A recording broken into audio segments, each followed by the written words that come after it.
Welcome to Crimson Nail. Today we're taking a look at my Christmas lights.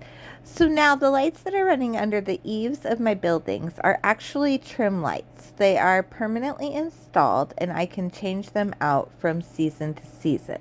The wreath that was at the top, I did have to have somebody hang for me, along with the garlands that went around the two shop doors. But pretty much everything else I did myself. Now this isn't the light display that I'm creating this year. This is actually one from a couple years back. Why a couple years back? Because I find it helpful to look back at previous years when planning my current year's display. I was really happy with how these trees turned out. I wrapped the trunk in the white lights and then the tree itself in the red lights, and they look like little lollipops. One of my favorite parts of the light display are the pathway lights, which you will see in just a minute. I have them going down my walkway. And I do want to amp that up for sure this year. In fact, if I can find the time and motivation, I want to go around all of the edges of my landscape curbing with the pathway lights this year, even if I don't light up as many of the individual trees.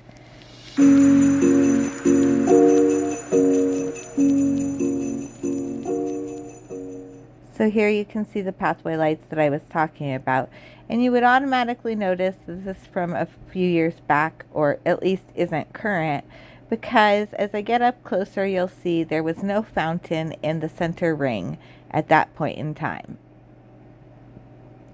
Now my trees, I haven't actually lit up as in wrapped them. I used to do that, but it's very time consuming. So instead I have spotlights facing up into them to help light up the area where my deciduous style trees are.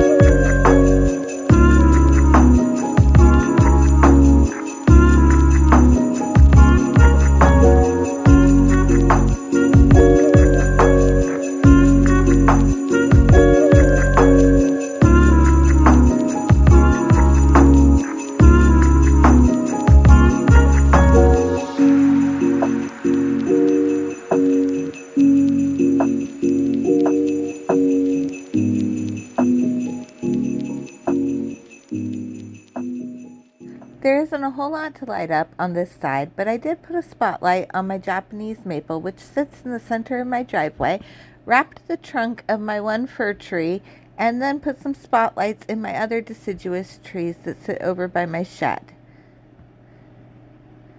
And here you see the front of the house, and you can see what I did along the right side of the landscape. It is where I have the majority of the trees to wrap.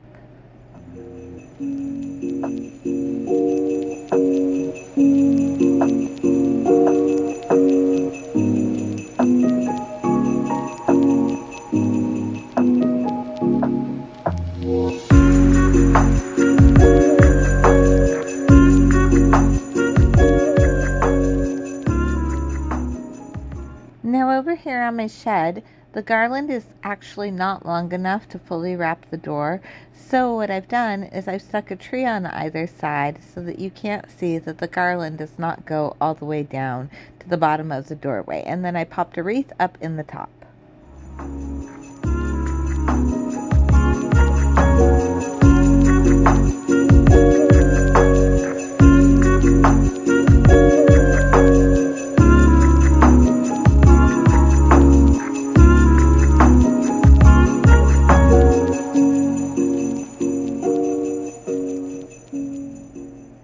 Notice on the side of the shed, I have a Grinch projected.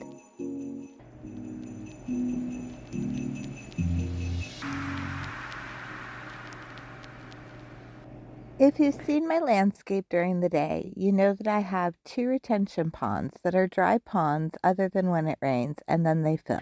So what I did was I put a blue spotlight facing down into it. Now from this perspective, it doesn't really give you the look that I wanted, but in a minute I will flip around to the other side and you'll see it's intended to kind of make it look like there's water in there.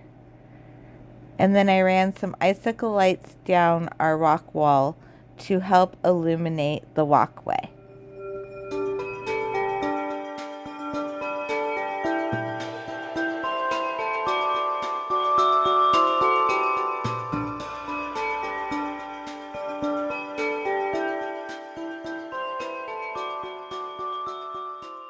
What I'm showing you here is a huge cluster of vine maples, which I lit up with spotlights, much like I was talking about in the front.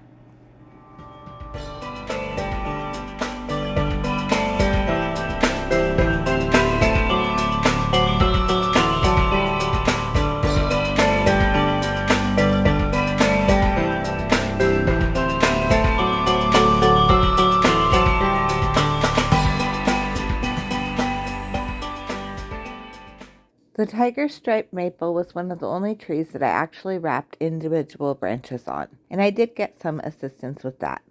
So you can see here the effect I was talking about. From this direction you're not looking into the spotlight and it makes it look like it's illuminated blue, kind of like water. And then in behind I just have my red and green trees.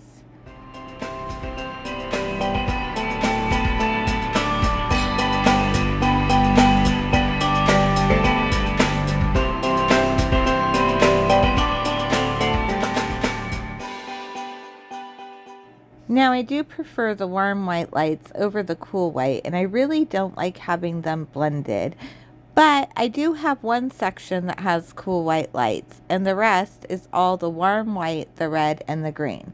Which is your preference, the warm white or the cool white?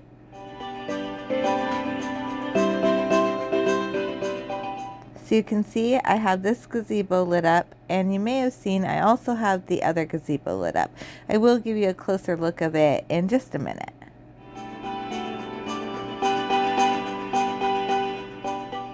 This tree turned out really cool. I just wrapped its trunk. And then I did the same thing in the back retention pond that I had done in the front retention pond with the blue spotlight facing down. And there was actually ice down in the bottom of the retention pond the day I filmed this.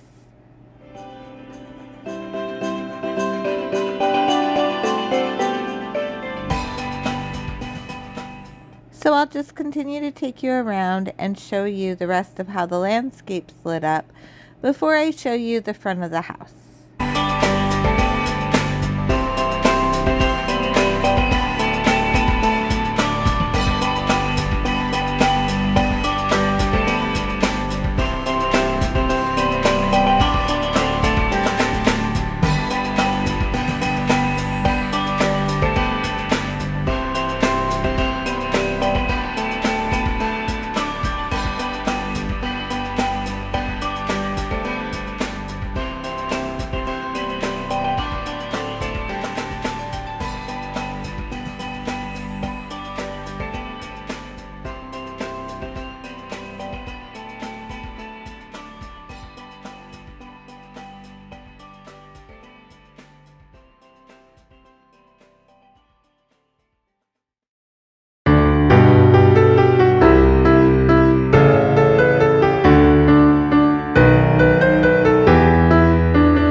back around front, I'm giving you a close-up look at one of the windows.